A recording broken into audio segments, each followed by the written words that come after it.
Et bonjour, bienvenue sur la chaîne de Nanto, le Gobelin Noob. Aujourd'hui, enfin, c'est ça, enfin, le colis numéro 16 est arrivé. Alors pourquoi enfin? Pourquoi est-ce que je vous dis enfin? C'est très très simple. Si je prends tout simplement les dates qui ont été postées sur le site de Hachette, eh bien en fait ce colis aurait dû m'arriver il y a quasiment 15 jours. Donc c'est de la pure folie, c'est-à-dire qu'il y a tellement de problèmes là actuellement sur les livraisons, sur la logistique, etc., que maintenant, entre la date qui est annoncée et la date de réception, pour moi en tout cas, il y a plus de 15 jours d'écart. Là, on est lundi 14, je vais poster la vidéo très rapidement sur l'unboxing de ce colis, mais à ce jour, la prochaine expédition, attention, je vous laisse une seconde, la prochaine expédition, elle est prévue pour le 25 avril, autrement dit dans 10 jours. Autant vous dire que c'est impossible que ça arrive à ce moment-là. Enfin bon, c'est... ouais, je comprends pas. Autant pas annoncer de date, hein, si on attend d'écart, ça ne sert absolument à rien. Allez, on ouvre tout ça, et puis... on va déjà profiter de ce qu'on a. Je vais pas me plaindre, parce que moi au moins je reçois les colis, c'est déjà pas mal. Je sais que certains les reçoivent même pas, donc déjà je peux être content. Je peux déjà être content. Donc on a 4 numéros comme d'habitude, plus une figurine de découverte, rappelez-vous. Une figurine de découverte qu'évidemment j'ai accepté, histoire de profiter un petit peu plus de la collection. D'autant plus que il y a des modèles comme cela dont je ne suis pas fan, et la figurine de collection du mois, elle est nickel. Moi c'est une figurine que j'adore, je sais pas pourquoi, mais je la trouve super belle. Bon, on démarre avec le 56. On va avoir les profiteurs de Tundrick. Donc ce sont 4-5 de 4-5. Ouais, je pense que c'est une bande Underworld déjà. Donc ça commence pas forcément bien pour les collectionneurs. Ça commence bien, ça commence pas bien. Mais les profiteurs de Tundrick, donc ce sont tes 5 personnages, 5 caradrons, avec des socles tactiques, des socles scénarisés. C'est toujours très très beau, mais ça reste des caradrons. Voilà. Et vous le savez, les caradrons, c'est pas mon délire. Mais encore une fois, on a des figurines qui sont magnifiques. Et les socles tactiques, je trouve ça vraiment génial. Je comprends pas qu'ils le fassent pas plus régulièrement, de façon plus automatique. Honnêtement, parce que franchement, c'est super beau. C'est très facile à peindre. Ça donne tout de suite, pour les débutants, ça donne tout de suite un univers classique. Donc, moi, je comprends pas qu'ils mettent pas un socle et puis juste un socle tactique à coller dessus, au cas où. Si vous avez envie, vous les mettez. Si vous n'avez pas envie, vous pouvez le scénariser comme vous voulez. Donc voilà, les profiteurs de Tundrick avec le code caradron, ça c'est cool. Parce qu'en fait, il faut savoir que les caradrons fonctionnent avec un code de conduite, on va dire, très spécifique, qui est très particulier. Et donc ça, c'est très très bon à savoir. Allez, on passe ensuite à mon préféré de la semaine, du mois évidemment. Pas de la semaine, mais à ma semaine préférée. Parce que... des troupeaux de squig. Et ça c'est très très cool, ouais. 12 personnages, 10 squigs et puis 2 bergers. Donc là on a une très belle... c'est une très belle semaine. 12 figurines au total, dont 10 squigs.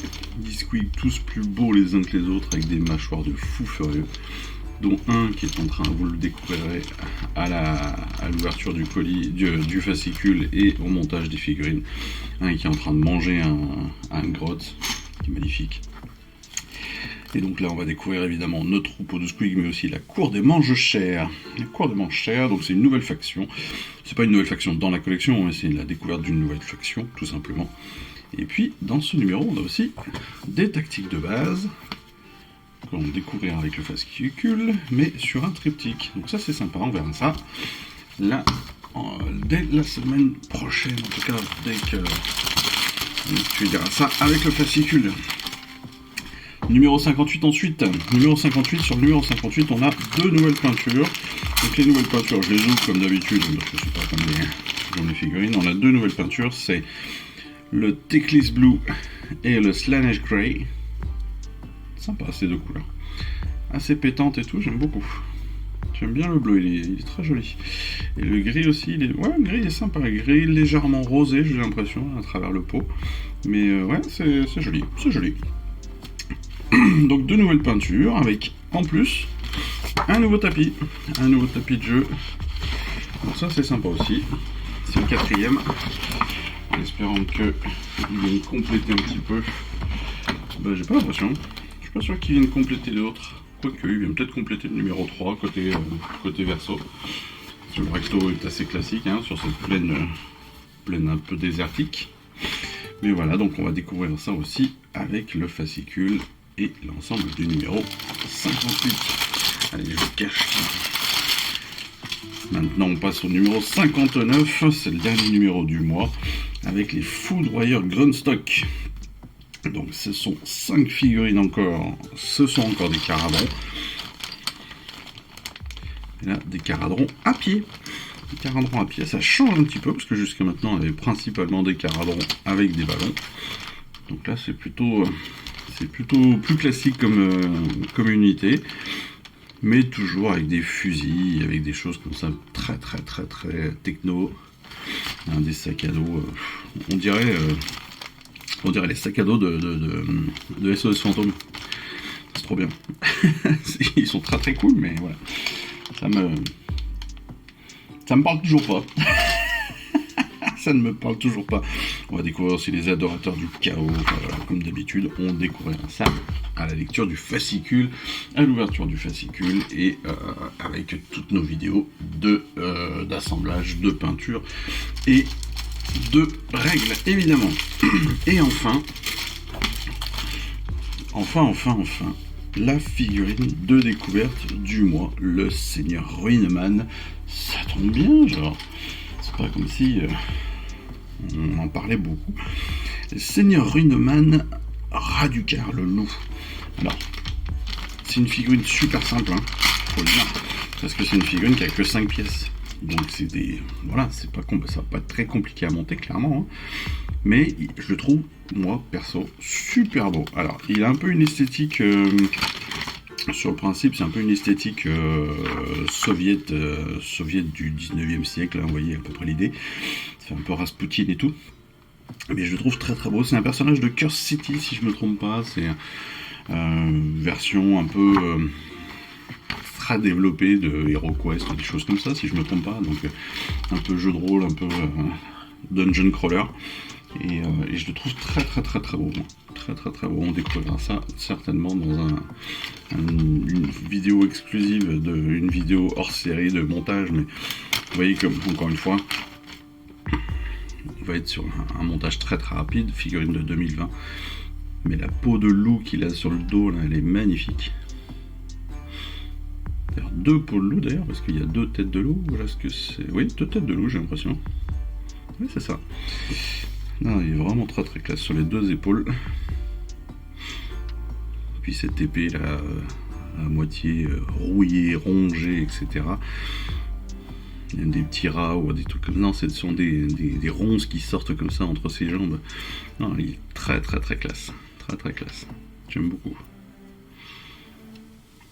Et puis hop, on voit même les détails sur son revers de veste là qui est juste folle. Juste fou le détail, pas folle, mais fou. Ah, et puis l'épée elle est magique, regardez-moi ça, elle est rongée par la rouille, elle est superbe. Et quand on prend l'illustration, vous voyez, il a quand même la classe, je trouve, il est sanglant et tout, il est top. Bon, parfait. Eh bien écoutez, c'est un bon petit mois. Avec une jolie figurine de découverte pour les Seigneurs Ruineman. Donc c'est pour les bonnes splitters, hein, si je ne me trompe pas. Donc oui, très bon mois évidemment, plein de figurines. Donc pour les monteurs de figurines et les peintres, vous allez vous faire plaisir. Hein. Là on en a quasiment une trentaine de figurines sur le mois, quasiment. On est à 5, 10, 22, 23. 23 figurines sur le mois, c'est plutôt pas dégueu. Ça fait un joli complément à notre collection. Par contre, voilà.